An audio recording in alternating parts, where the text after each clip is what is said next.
खान साहब, उमर अब्दुल्ला ने शोर उठाया है और कहा है कि आप उनको पियोन अपॉइंट करने का भी एज ए चीफ मिनिस्टर अब मौका नहीं मिल सकता है, यानी आप जो भी पावर्स हैं वो एलजी के पास रहेंगे। उन्होंने सवालात खड़े किए हैं। क्या है नेशनल कॉन्फ्रेंस का टेक? इसमें मुझे लगता है कि नेशनल कॉन्फ्रेंस का ही टेक कोई जरूरी भी नहीं है, और नेशनल कॉन्फ्रेंस ने जो कहना था वो तो जो कल इन्होंने बिजनेस रूल्स में जो अमेंडमेंट की है उससे साफ जाहिर होता है कि ये इनके जितने भी वादे या स्टेटमेंट्स थी वो सब झूठ था।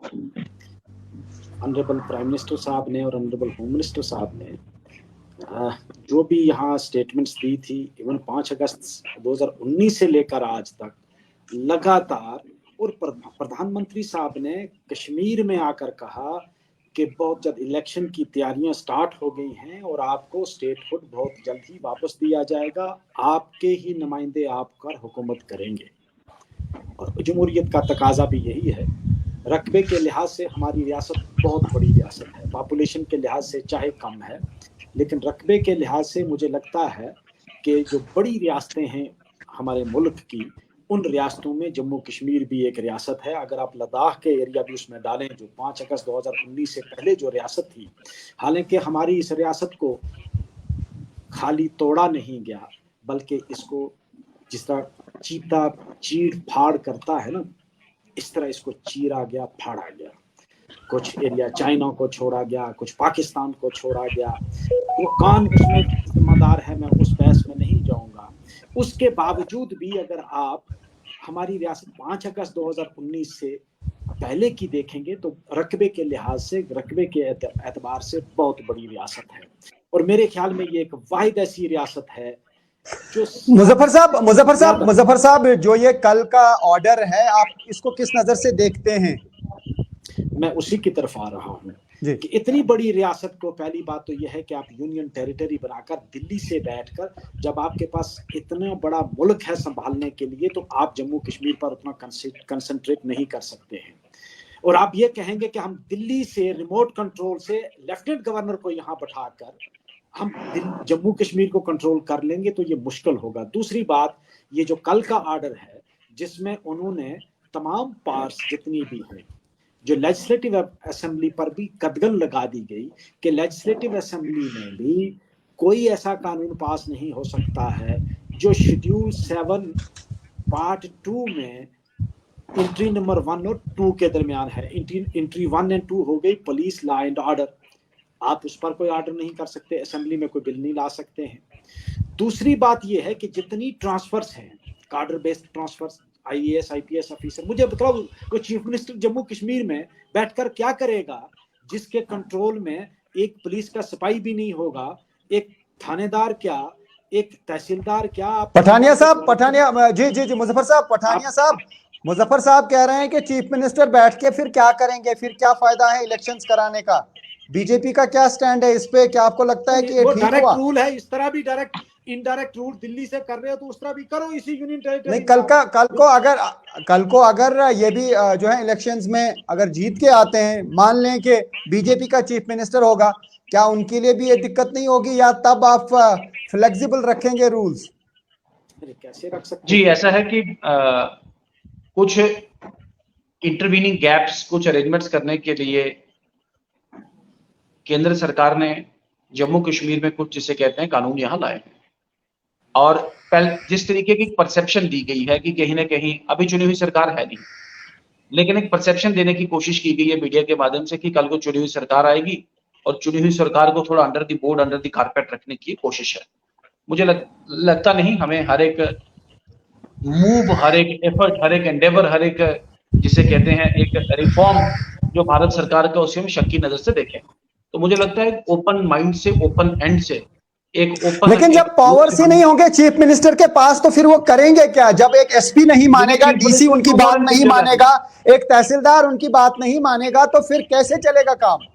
देखिए, ऐसा नहीं है तहसीलदार पावर नहीं करेगा, ऐसा नहीं है। उसमें बेसिकली लेफ्टिनेंट गवर्नर महोदय को कुछ ट्रांसफर्स करने के लिए, अगर इस अरेंजमेंट को अगर आप देखें तो भारत सरकार के से अप्रूवल लेना पड़ता था और वो अप्रूवल कई बार लंबा रहता था।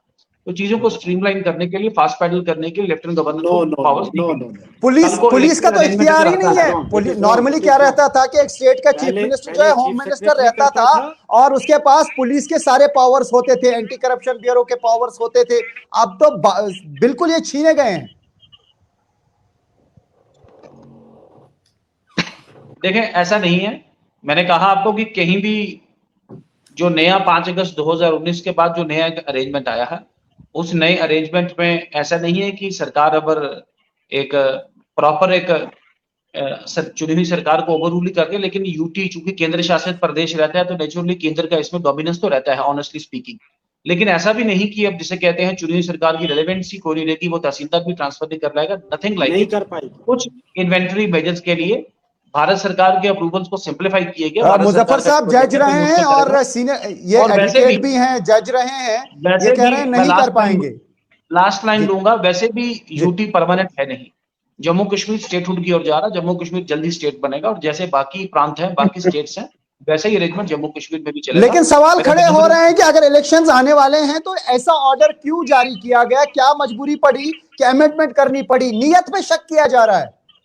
अमरनाथ यात्रा और इलेक्शंस अपने आप में जिसे कहते हैं बहुत बड़ा चैलेंज है सरकार के लिए, और इस अमरनाथ यात्रा में और जिसे कहते हैं खासकर इलेक्शंस के दौरान स्पीडी काम करने के लिए, बेटर एडमिनिस्ट्रेशन ऑफ जस्टिस के लिए, अच्छे तेज जिसे कहते हैं प्रिसीजन के लिए ये अगर मेजर लाया गया तो मुझे लगता है पॉजिटिव एक फ्रेम ऑफ माइंडसेट को देखा जाना चाहिए। पठानिया साहब हमारे साथ जुड़ी हैं, अरुणिमा ये एडिटर हैं होम अफेयर्स की, और इनसे मैं जानना चाहूंगा अरुणिमा क्या बताता है ये ऑर्डर, क्योंकि हमारे साथ जुड़े हैं मुजफ्फर इकबाल खान साहब, जज रहे हैं, एडवोकेट हैं, ये आरएस पठानिया साहब जो हैं बीजेपी के स्पोक्स पर्सन है, और पीडीपी के भी लीडर जुड़े हैं सोहित शर्मा जी। जी पठानिया साहब भी एक बहुत अच्छे वकील भी हैं। जी मैं वही कह रहा हूं, अभी बीजेपी के स्पोक्स पर्सन है, तो अरुणिमा से जानना चाहूंगा क्या बताता है ये ऑर्डर। देखिए, ऑर्डर जो है वो नोटिफिकेशन है जो ट्रांजैक्शन ऑफ बिजनेस रूल्स को अमेंड करता है। 2 न्यू सेक्शंस इसमें इंक्लूड किए गए हैं। जो सेक्शंस है वो बहुत क्लियर है। रूल्स जो है, रूल्स में 2A इंसर्ट किया गया है, और जो रूल 3 है उसके अंदर 42A और 42B इंसर्ट किया गया है। तो इसमें तो कोई डाउट नहीं है कि ट्रांजैक्शन ऑफ बिजनेस रूल्स को चेंज किया गया है। मैं पढ़ देती हूँ जो टेक्स्ट आया है, जो वकील हमारे पैनल पर है वो बता दें कि इसका क्या मतलब है, फिर मैं बताऊंगी कि मैं इसका क्या मतलब समझती हूँ। 2A कहता है, no proposal which requires previous concurrence of the finance department with regards to police, public order, all India service and anti-corruption bureau to exercise the discretion of the lieutenant governor under the act shall be concurred or rejected unless it has been placed before the lieutenant governor through the chief secretary। इसका मतलब जो मैं समझ पा रही हूँ वो ये है कि एंटी करप्शन ब्यूरो से जुड़ा हुआ, ऑल इंडिया पुलिस सर्विस से जुड़ा हुआ, पब्लिक ऑर्डर या लॉ एंड ऑर्डर से जुड़ा हुआ कोई भी मुद्दा तब तक उस पर फैसला नहीं किया जा सकता जब तक एलजी साहब का ओपिनियन और उनकी राय उस पर ना ले ली जाए।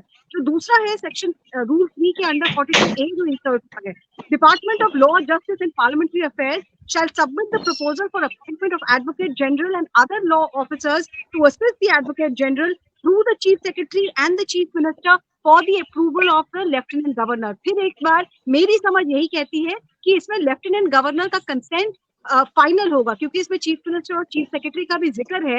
इसीलिए उमर अब्दुल्ला जैसे नेता सवाल उठा रहे हैं कि देश भर में हर जगह कॉन्स्टिट्यूशनल नॉर्म ये है कि जो भी गवर्नर होता है वो aid and advice of the chief minister यानी कैबिनेट पे चलता है। यहाँ पर अगर आप फुल स्टेटहुड की बात कर रहे हैं तो ऐसा कोई रूल क्यों ला रहे हैं जिसमें चीफ मिनिस्टर अपना प्रपोजल एलजी के सामने रखेगा और फिर एलजी तय करेगा कि उस प्रपोजल को मानना है या नहीं मानना है। इस पर जयराम रमेश भी सवाल उठा रहे हैं कि क्या इससे ये क्लियर नहीं हो रहा है कि आप फुल स्टेटहुड देना ही नहीं चाहते हैं, आप जम्मू एंड कश्मीर को वैसे ही असेंबली प्लस एलजी वाले सिस्टम में रखना चाहते हैं जैसा दिल्ली में है, जैसे पुडुचेरी में है, union territory with N assembly and not full statehood. मतलब गवर्नर की नियुक्ति नहीं होगी अगर स्टेटहुड रेस्टोर हो जाता है, क्या ये इंडिकेशन है? ऐसा लग रहा है क्योंकि अगर आप एलजी के पावर्स बढ़ा रहे हैं तो इसका मतलब आप एलजी को ही कंटिन्यू करना चाह रहे हैं। किसी भी राज्य में जो फुल स्टेट है देश भर में, क्या कहीं पे भी एलजी काम करता है? नहीं, वहां गवर्नर काम करता है। तो इसीलिए इसका ये इंटरप्रिटेशन हो रहा है कि अगर आप रूल्स अमेंड करके एलजी के पावर्स बढ़ा रहे हैं तो क्या आप ये मैसेज नहीं दे रहे हैं कि आप गवर्नर को नहीं लाना चाहते हो? गवर्नर के ना आने का मतलब है कि आप फुल स्टेटहुड रिस्टोर नहीं करना चाहते हैं। उसके एग्जाम्पल्स हमारे हमारे सामने है दिल्ली और पुडुचेरी, तो क्या वही मॉडल अब JNK में आप फॉलो करना चाहते हैं? ये LG के पावर बढ़ाने सोहित से शर्मा, जयराम रमेश जैसे नेता ऐसे सवाल उठाए। अरुणिमा पीडीपी के लीडर भी हमारे साथ जुड़े हैं, सोहित शर्मा, अभी हम इनके पास नहीं गए। सोहित जी, क्या है पीडीपी का स्टैंड इस पे? देखो, बड़े दुख से कहना पड़ता है जिस तरह से पठानिया साहब स्टैंड रख रहे हैं, इवन की ये जम्मू के डोगरे हैं, तो पहले तो सबसे पहली बात ये सोचनी चाहिए इनको कि जम्मू कश्मीर की जनता के हक की बात करनी चाहिए इनको, लेकिन ये आंखें बंद करके बैठ गए हैं, इनको दिखाई नहीं दे रहा कि दिल्ली वाले कर क्या रहे हैं, पहली बात। दूसरी बात मैं ये कहना चाहता हूँ, ये जम्मू के डोगरों और कश्मीर के कश्मीरियों के लिए ये एक बहुत गंदा फैसला है। इस फैसले से ये होगा कि कोई भी लोग इलेक्शंस में आगे आकर काम नहीं कर पाएंगे, और ये साफ तौर पर ये दिखाना चाहती है भारतीय जनता पार्टी 5 अगस्त 2019 के बाद से जिस तरह से जम्मू के डोगर को दबाया है, कश्मीरी को दबाया है, इनका एक ही रूल है कि किसी तरह से जम्मू कश्मीर को आगे बढ़ ना जाए और ये 370 की हक की बात कभी ना कर सके। इनको ये डर खाया जा रहा है कि किसी तरह से असेंबली में अगर मेजॉरिटी में पीडीपी एनसी किसी की हुकूमत आ जाए तो ये 370 के हक में फैसला ना ले ले, ये वो डर इनको खाया जा रहा है, तभी जाकर ये एलजी को सारे इख्तियार दे रहे हैं, और ये इख्तियार आने वाले समय अरुणिमा में कुछ कहना चाहती है। सोहित जी, अरुणिमा कुछ कहना चाहते हैं। जी अरुणिमा। सोहित शर्मा जी, ये तो बहुत क्लियर है कि 370 पे अब वापसी नहीं होगी। सुप्रीम कोर्ट पे इसने इस पे अपनी मोहर लगा दी है, तो भारत सरकार भी बहुत क्लियर है कि ये मामला अब क्लोज चैप्टर है। चाहे जनता का फैसला है, जनता अगर सभी एमएलए इकट्ठे होकर असेंबली में जब पास कर लेंगे तो ये फैसला सुना जाएगा, जम्मू ये फैसला सुना जाएगा। सोहित जी, क्योंकि उस पे अमित शाह का कमिटमेंट है, नरेंद्र मोदी का कमिटमेंट है, चीफ इलेक्शन कमिश्नर का कमिटमेंट है कि इलेक्शन होगा। इसीलिए ये सवाल है जो इस वक्त प्लेटर पे है, एजेंडा पर है। 370 का सवाल is done and dusted as far as Delhi is concerned. अरे इनको डर मुजफ्फर साहब, Arunima says that 370 won't be done. 370 का सवाल ही बनता है क्योंकि सुप्रीम कोर्ट ने उसमें ठप्पा लगाया है। लेकिन आज का सवाल यह है कि क्या अब चीफ मिनिस्टर के पास भी पावर नहीं रहेंगे? जी देखिए मैम, अरुणिमा ने प्रोविजो नहीं पढ़ा, जो ऑर्डर निकला है उसका सेकंड प्रोविजो जरा पढ़ें आप।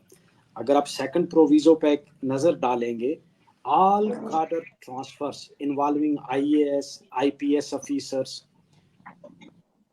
proposal has to be submitted by the administrative department to the lieutenant governor bypassing the chief minister. अरे भाई, जब चीफ मिनिस्टर के पास अपने deputy commissioner, additional DC, SDM, SP, थानेदार की ट्रांसफर या उसकी अकाउंटेबिलिटी, ऐसी बात है ऑफिसर्स की अकाउंटेबिलिटी है कि अगर if you will not perform we will kick you out, we will send you into some dustbin, तभी वो काम करते हैं।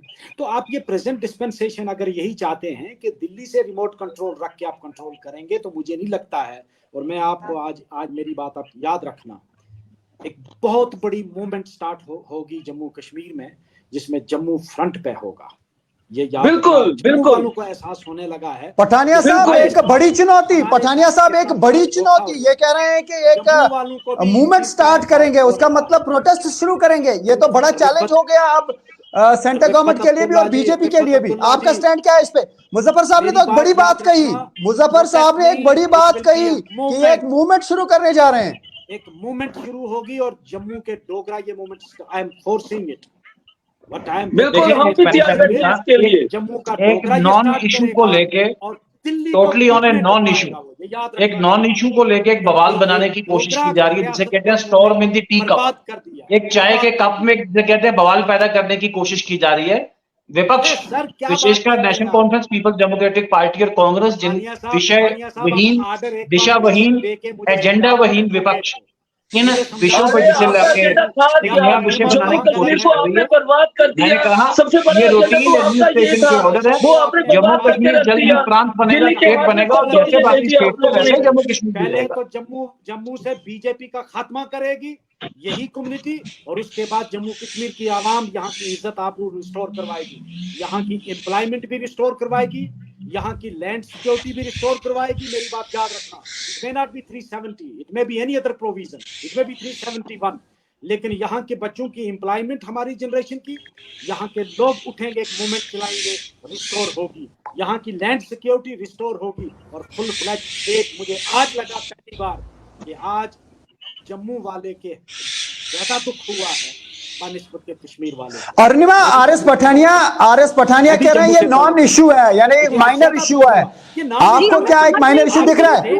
मुझे समझ नहीं आया कि पठानिया साहब इसे माइनर इशू और नॉन इशू क्यों कह रहे हैं। पठानिया साहब, इफ यू कैन क्लैरिफाई, क्योंकि मुझे जहां तक समझ में आ रहा है, ट्रांजैक्शन ऑफ बिजनेस रूल्स बहुत क्लियरली कह रहा है that LG's word will be supreme. LG तय करेंगे लॉ एंड ऑर्डर, एलजी तय करेंगे पुलिस वालों की ट्रांसफर और पोस्टिंग, आईएएस वालों की ट्रांसफर एंड पोस्टिंग, एलजी तय करेंगे प्रिजन सब्जेक्ट, एलजी डिसाइड करेंगे एडवोकेट जनरल कौन होगा, एलजी तय करेंगे कि किसी मामले में अपील होना है या नहीं होना है।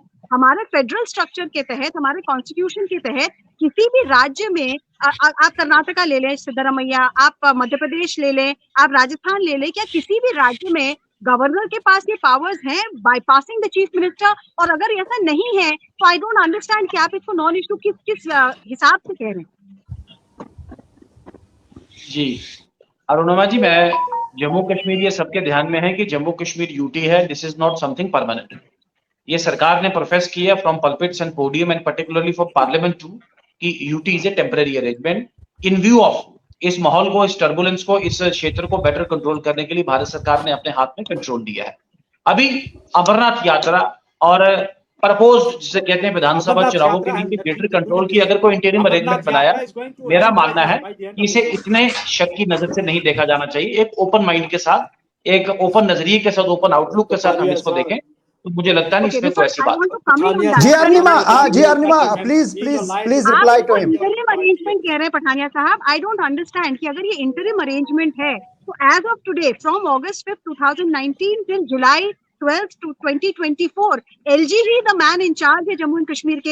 ये सारे डिसीजन उन्हीं के परव्यू में है क्योंकि कोई मुख्यमंत्री है ही नहीं। अमरनाथ यात्रा के खत्म होने तक भी यही सिचुएशन कंटिन्यू करने वाला है। तो मेरी समझ के बाहर है कि फिर अगर ये इंटरिम अरेंजमेंट है तो इस अरेंजमेंट को नोटिफाई करने की अभी क्या जरूरत थी? जहां तक मेरी समझ है, इस नोटिफिकेशन की जरूरत इसलिए थी क्योंकि सेंटर में कुछ कंसर्न्स हैं अबाउट द ट्रांजिशन पीरियड कि इलेक्शन हो जाने के बाद जब एक मुख्यमंत्री को स्वेर इन किया जाएगा तो क्या अचानक से सारी चीजें हाथ से निकल जाएगी? सेंटर को ऐसा लगता है और उन्होंने इसके बारे में बहुत खुलकर कहा है कि चाहे पीडीपी हो चाहे नेशनल कॉन्फ्रेंस हो, Bharatiya Janata party lead central government को लगता है that they did not go the full hog against separatism. उन्होंने सेपरेटिज्म के खिलाफ उतना अरुणिमा, एक सवाल है, मुझे बस 30 सेकंड रेफर।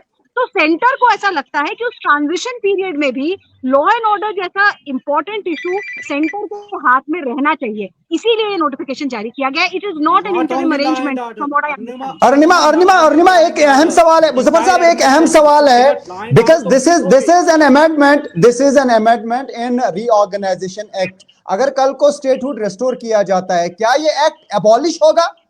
पठानिया साहब, क्या ये एक्ट एबॉलिश होगा? क्विक क्लैरिफिकेशन, ये अमेंडमेंट एक्ट में ना होकर अगर हम इसे कहें this is an amendment to the transaction of business rules, transactions, correct, then but that is part of the act. Yes, that's part of the act. Will that exist or not? Jammu Kashmir को 5 अगस्त 2019 को जम्मू कश्मीर को union territory बनाया गया है by virtue of Jammu and Kashmir reorganisation act. और कल को जब जम्मू कश्मीर वापस रियासत बनेगा, रियासत है और रियासत ही रहेगा, मैंने बार बार कहा, तो नेचुरली इस एक्ट को ऑल एंड मोस्ट इसको जाना पड़ेगा और एक नया अरेंजमेंट इन प्लेस आएगा। और इस नए अरेंजमेंट में ये पुराने अरेंजमेंट्स है, जैसे अरुणिमा जी कह रहे हैं कि जो फेडरल स्ट्रक्चर है, मेरे साथ एक राय रखेंगे जनाब खान साहब भी, हमारा जो फेडरल स्ट्रक्चर है वो गवर्नड है कॉन्स्टिट्यूशन ऑफ इंडिया से। भारत का constitution of India class 1 state और कोई क्लास बी स्टेट्स को, उसमें को 2 category of state means a state. और जो फेडरल स्ट्रक्चर जम्मू कश्मीर का या जो बाकी स्टेट्स का भारत के साथ है, सेम पैटर्न पे, सेम पार पे जम्मू कश्मीर का भी जो जिसे कहते हैं रिलेशनशिप है वो भारत सरकार के साथ रहेगा। Now you are coming to your lead question, आपका लीड क्वेश्चन कि क्या ये अरेंजमेंट जाएगा। देखें, सुप्रीमेसी हमेशा भारतीय संविधान की रहती है। भारत का संविधान डील करता है कि ऑल इंडिया सर्विसेज को कैसे डील किया जाएगा और स्टेट्स का और जिसे कहते हैं सेंटर का रिलेशनशिप अपने आप में क्या रहेगा।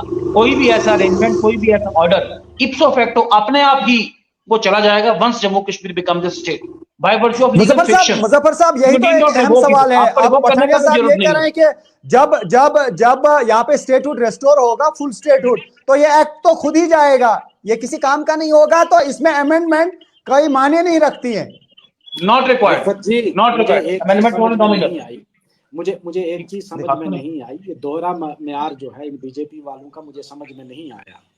अगर आप स्टेटहुड रिस्टोर करना चाहते हैं, जिस तरह के अरेस्ट वाइल स्टेटहुड हमारी थी, with all powers given under the constitution, अगर आप देखेंगे तो 7th शेड्यूल पार्ट 2 में जो पावर्स दी गई हैं स्टेट लेजिस्लेचर को, कि स्टेट लेजिस्लेचर की जो पावर्स हैं वो किस किस मुद्दे पे कानून बना सकती है, एग्जीक्यूटिव पावर भी उसके बराबर जाती है। अगर आप पूरी स्टेट रिस्टोर करना चाहते हैं तो इस स्टेज पे, जबकि इलेक्शन, आपने कहा कि इलेक्शन बहुत जल्द होने वाले हैं, और मुल्क के प्रधानमंत्री साहब ने श्रीनगर में आकर कहा कि आपको रियासत का दर्जा भी मिलने वाला और आपको इलेक्शन भी आपका होने वाला है, ताकि आपके नुमाइंदे चुने हुए आपको गवर्न करेंगे, आपके काम करेंगे। फिर ये अमेंडमेंट इस स्टेज पे लाने की क्या जरूरत थी कि 5 साल आपने पुराने रूल्स के मुताबिक 2019 में भी बिजनेस रूल बने, उन्हीं रूल के मुताबिक आपने 5 साल इस जम्मू कश्मीर की अरेस्ट वाइल रियासत को चलाया। आज क्या जरूरत पड़ी थी कि आप ये कहोगे कि चीफ मिनिस्टर को बाईपास करेंगे, except for the appointment of the advocate general, आप बाकी जितने भी हैं वो chief secretary through route of the chief secretary and administrative secretary general administration department, ये डायरेक्टली फाइल जो है वो लेफ्टिनेंट गवर्नर को जाएगी। तो चीफ मिनिस्टर किस लिए बनवा रहे हो आप, फिर इलेक्शन किस लिए करवा रहे हो? फिर इलेक्शन करवाने का कोई फायदा नहीं है। मुजफ्फर साहब, अरुणिमा कुछ कहना चाहती हैं। I think she is not satisfied with the answer of mister R S. Pathania. जी Arunima. I just wanted to clarify. Jammu and Kashmir reorganisation act ipso facto खुद से कैसे गायब हो जाएगा? It's a law passed by the Union Parliament. It's a law which has also carved out that Ladakh is a separate union territory. It is a law which has taken away Ladakh from Jammu. I never said reorganization act will go, madam. I never said. Sorry. I don't think any law will cease to exist. For that also, Parliament will have to pass certain amendments, and that's why these current changes in the rules of business transaction are important, because then we'll have to wait and see when is election declared, whether the government goes to Supreme Court and seeks more time beyond September 30th, और दूसरा कि एक बार चुनाव हो जाता है तो क्या ये जो रूल्स में बदलाव आए हैं उनको एक्ट में भी बदलाव की तरह पार्लियामेंट में लाया जाएगा, पार्लियामेंट का नोट लाया जाएगा, या कोई और अमेंडमेंट लॉ लाएगा, but the final onus will be on the parliament of India. बिल्कुल अरुणिमा, क्योंकि it's all part of reorganisation act बना 2019 अक्टूबर में, जब 2 यूटीज फॉर्म की गई, तो उसके बाद अब इतने भी रूल्स हैं, रूल्स में amendment, this is the second amendment in business transaction rules, so these rules have been incorporated in this act now. So the question is, if it is not going to get abolished, तो ये exist होगा, तो आप कैसे कहेंगे कि ये temporary है, फिलहाल ये नॉन इश्यू है? That's the question. मेरी बात सुन, शॉर्ट पॉइंट। पहले तो अरुणिमा जी, मैं जरा, I think I have not been clear on the point. मैंने नहीं कहा कभी कि रीऑर्गेनाइजेशन एक्ट अपने आप में इप्सो फैक्टो चला जाएगा। मैंने कहा कि इस रीऑर्गेनाइजेशन एक्ट को हार्मोनाइज करना पड़ेगा बाकी स्टेट्स के रिलेशनशिप के साथ। हाँ, ये जो इंटीरियम अरेंजमेंट है पोस्टिंग के रिगार्डिंग, जैसे बाकी स्टेट्स में पोस्टिंग होती है वैसे ही जम्मू कश्मीर में हुआ करेगी। This interim arrangement will ipso facto go. और फिर भी going by that also, Jammu Kashmir में फिर क्लैरिफाई कर दूं, जैसा बाकी रियासतों का रिलेशनशिप भारत सरकार के साथ है, वैसे ही रिलेशनशिप जम्मू कश्मीर का भी भारत सरकार के साथ रहेगा। दिस इज नॉट आई से, this is what the constitution of India says, ये भारत का संविधान कहता है। और मैंने कहा कोई भी ऐसी कन्फर्मिटी, कोई भी ऐसा इनकॉन्ग्रुएंस, कोई भी ऐसा मेल ना खाने वाला प्रावधान जिसे कहते हैं, वो that is deemed to be ipso facto gone. हाँ, पठानिया साहब, सोहित शर्मा जी कुछ कहना चाहते हैं, काफी टाइम से वेट कर रहे हैं अपनी बारी का। सोहित जी, क्या पठानिया साहब की बातों से इत्तेफाक करते हैं? Rules can not be deemed to have gone. You cannot deem something which has come through the presidential order will automatically go, unless, because for giving state to the Jammu and Kashmir, for restoring statehood, Muzaffar साहब 370 भी तो गया, मुजफ्फर साहब 370 भी तो गया, कुछ भी मुमकिन है। 370 भी तो गया, वो भी कुछ भी मुमकिन है, कुछ भी जा सकता है। भी आएगा, लेकिन मैं कहता हूं उस मसले में आप जाने दो। लेकिन अमेंडमेंट की जरूरत है। 2/3 मेजॉरिटी चाहिए आपको स्टेटहुड वापस लेने के लिए। You need to amend the constitution. 370 और स्टेट को खत्म करने के लिए तो आपने अमेंडमेंट नहीं की। You simply passed a resolution in both the houses of the parliament. You need not to amend the constitution. आपने एक्ट बनाया, reorganization act, simply by simple majority it can be. लेकिन amendment of the constitution you have to resort by the procedure prescribed under article 368 of the constitution. आपको amendment करना है statehood देने के लिए। तो मुझे जो लगता है कि इस ऑर्डर के बाद ये जो ऑर्डर हुआ है, आपने अभी जो प्रेसिडेंशियल ऑर्डर कल आया है, उसके बाद मुझे लगता है कि नीयत ठीक नहीं है। हमें नीयत ठीक नहीं है। सोहित शर्मा जी, क्या आपको लगता है कि बीजेपी की नीयत ठीक नहीं है या गवर्नमेंट ऑफ इंडिया की नीयत ठीक नहीं है? 100% गवर्नमेंट ऑफ इंडिया है। कौन है? बीजेपी तो है, एनडीए की हुकूमत है, तो बीजेपी चला रही है, होम मिनिस्टर चला रहा है, प्राइम मिनिस्टर चला रहा है। हर बार चुनाव करवाएंगे, चुनाव करवाएंगे, चुनाव करवाएंगे। चुनाव का तो फैसला ले नहीं सके ये लोग। अमेंडमेंट पे अमेंडमेंट करते जा रहे हैं, जनता को परेशान करते जा रहे हैं। ये इनका मैं अभी तक ये नहीं समझ पा रहा हूं कि आखिरकार इन्होंने जम्मू कश्मीर की जनता को समझा क्या है। आखिरकार जम्मू कश्मीर की जनता ने ऐसा क्या कर डाला कि जो आप इनको चक्की में पीसते जा रहे हैं। हालात दिन प्रतिदिन खराब हो रहे हैं, इस बात को समझना चाहिए पठानिया साहब। आपको ये बात को देखना चाहिए कि इस समय खासकर जम्मू में टेररिस्ट अटैक कितने हो रहे हैं। रियासी में हो रहा है, कठुए में हो रहा है, हीरानगर में हो रहा है, रजौरी में हो रहा है। कोई बात नहीं, करें आप बात। हालात दिन प्रतिदिन खराब हो रहे हैं। इस तरफ ध्यान देने के बजाय दिल्ली से नए शगुफे लेकर जम्मू कश्मीर की जनता पर डाले जा रहे हैं। इससे कोई फैसला होने वाला नहीं है।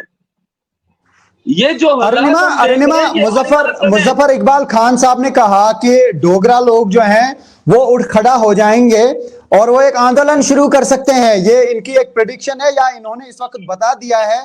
क्या इस तरीके का खर्चा हो सकता है?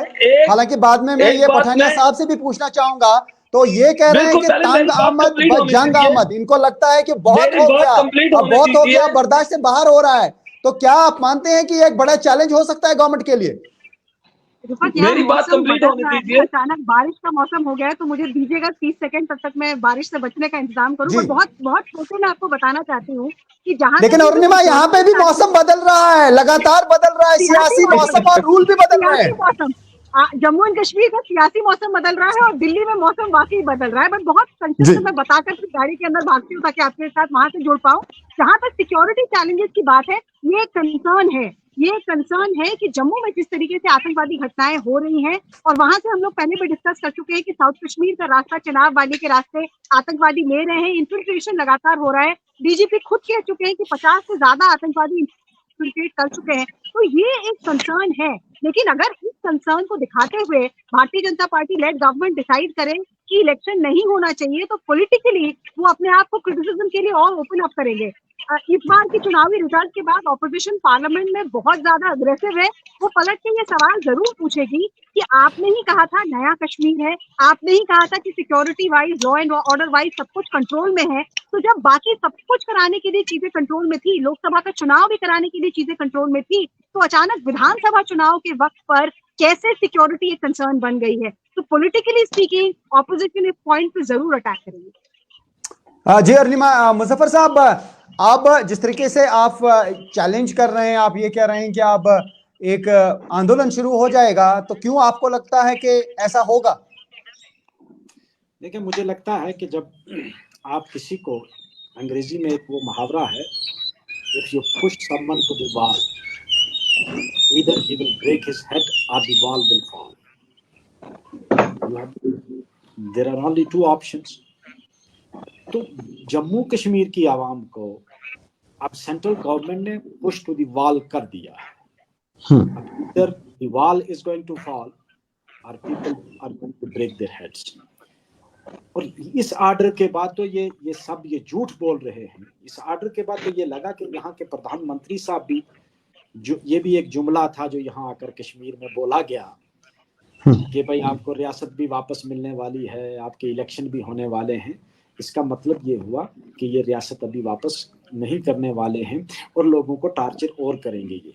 मैं बताऊं आपको, आज आम आदमी इतना परेशान है जम्मू में। मैं भी जम्मू का रहने वाला हूँ, मैं भी वहाँ के सेंटिमेंट्स को जानता हूँ।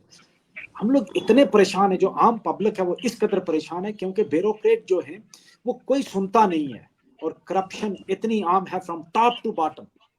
मैं कहता हूँ पीएम से लेकर टॉप करप्शन एक चैन बना हुआ है, और बगैर करप्शन के आपका एक मामूली सी दरखास्त एक टेबल से दूसरे टेबल पे नहीं जाती है, क्योंकि अकाउंटेबिलिटी कोई नहीं है। If you want to perpetuate this system, अगर आप इस करप्शन को, और मैं ये भी बताऊंगा आपको,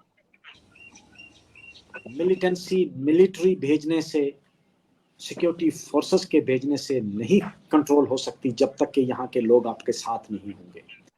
पहले यहाँ मिलिटेंसी जब 96 में अरूज पे थी, with the cooperation of the local people militancy control हुई, क्योंकि यहाँ का जो लोकल, जब सरकार बनी, मिनिस्टर बने, चीफ मिनिस्टर बने, उन्होंने लोगों के साथ बैठना शुरू किया, लोगों की ग्रीवेंसेस सुनना शुरू किया, मिलिटेंसी इरेडिकेट हो गई। जम्मू प्रोविंस से पूरे से इरेडिकेट हो गई थी। अब लोग नाराज हुए, लोग कहते हैं बाहर में जाएं, दिल्ली जाने मिलिटेंट जाने, दिल्ली जाने पाकिस्तान जाने, हमने क्या लेना है, आता है कोई आए, जाता है कोई जाए। Arunima, Muzaffar Saab says that only popular government can build the confidence among the people which would eradicate the militancy. Do you agree with him?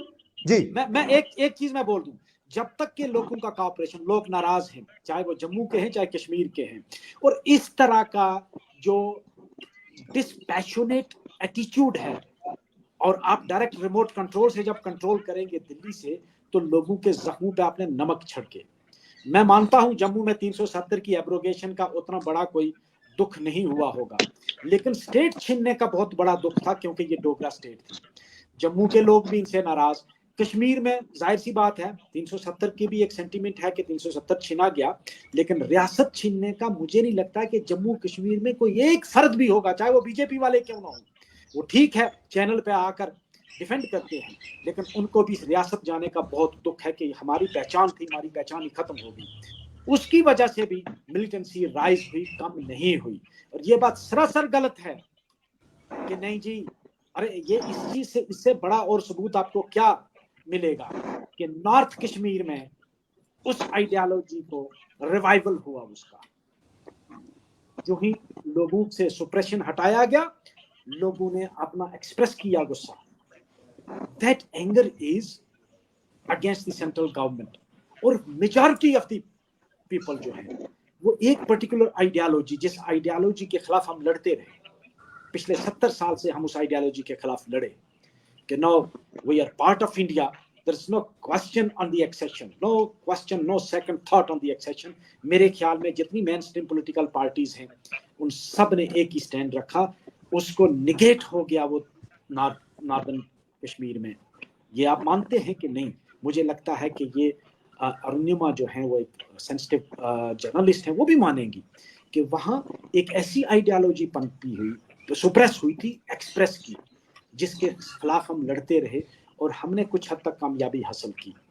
Sohit जी, मुजफ्फर साहब शुक्रिया आपका। मुजफ्फर साहब शुक्रिया आपका, आपने अपना पॉइंट रखा। सोहित शर्मा जी से मेरा आखिरी सवाल है, सोहित जी क्या रहेगा अब आपका लाइन ऑफ एक्शन पीडीपी का, खास तौर से जिस तरीके से, क्योंकि आप भी जम्मू से ताल्लुक रखते हैं, मुजफ्फर इकबाल साहब ने तो एक बड़ी चुनौती दी और कहा कि एक आंदोलन शुरू हो सकता है इन चीजों के खिलाफ, क्या पीडीपी भी यही समझती है? देखो रियाफत साहब, हम जब जम्मू में जनता से मिलते हैं, जब सुबह उनसे बात होती, मॉर्निंग वॉक पे जाओ या कहीं भी चले जाओ, तो वाकई में बहुत परेशान है। चाहे चैम्बर ऑफ कॉमर्स हो, चाहे बिजनेसमैन हो, चाहे स्पोर्ट्स में, सब लोग परेशान है। सबकी एक ही चाहत थी कि किसी तरह से असेंबली इलेक्शंस हो। लेकिन अब प्रॉब्लम यहाँ पे आके आ गई, जो ये अमेंडमेंट लेके आ रहे हैं, नए नए कानून लेकर आ रहे हैं, उसका नुकसान आने वाले समय में जम्मू की जनता को देखने को मिलेगा, कश्मीर की जनता को देखने को मिलेगा। राइट सबके खत्म हो जाएंगे, तो ये वाकई मुद्दा एक बनेगा, बहुत बड़ा मुद्दा बनेगा। आने वाले समय में ये मुद्दा वाकई आंदोलन का रूप ले सकता है। क्योंकि फिर से हमारे साथ अरुणिमा आपसे मैं जानना चाहूंगा, दो चीजें बड़ी अहम कही मुजफ्फर इकबाल खान साहब ने कि जब आप मैं चाहूंगा कि पठानिया साहब फिर से हमारे साथ जुड़े हैं, उनसे ये पूछूं। ये कह रहे हैं कि when you push somebody to wall, उसमें दो ही ऑप्शन है, या वो अपना सर फोड़े या वॉल को गिराए। तो आपके कमेंट्स इस पे? No body is being pushed to the wall. Jammu and Kashmir is close to New Delhi's heart and particularly Bharatiya Janata पार्टी's heart. So दिल की दूरी और दिल्ली की दूरी दूर करने के लिए भारतीय आज जनता खत्म पार्टी हो का गई मानना भी दिल है, की गॉस्पेल भी है, दिल्ली की दूरी और भारतीय जनता पार्टी नहीं, मुजफ्फर साहब, खत्म नहीं हुई, बल्कि दिल्ली आज के खत्म हो हाथ में गई ही है। पावर दिए। यही तो बल्कि कह रहे हैं पठानिया साहब। तभी तो कह रहे हैं कि दिल्ली की दिल्ली दूरी के, और हाँ, की दिल्ली दूरी। के साथ राबता किसी भी सूरत में कम नहीं हो सकता है। उन्होंने तो ज्यादा इख्तियारात दिए ताकि दिल्ली मैंने के कहा साथ वो दूरी ना खत्म हो। हो गई, दूरी खत्म हो गई ना, जो वो कहते थे वो आज खत्म जी हो गई। पठानिया साहब, लास्ट पे मैं आपसे यही जानना चाहूंगा, आपकी पर्सनल राय क्या है इस पे?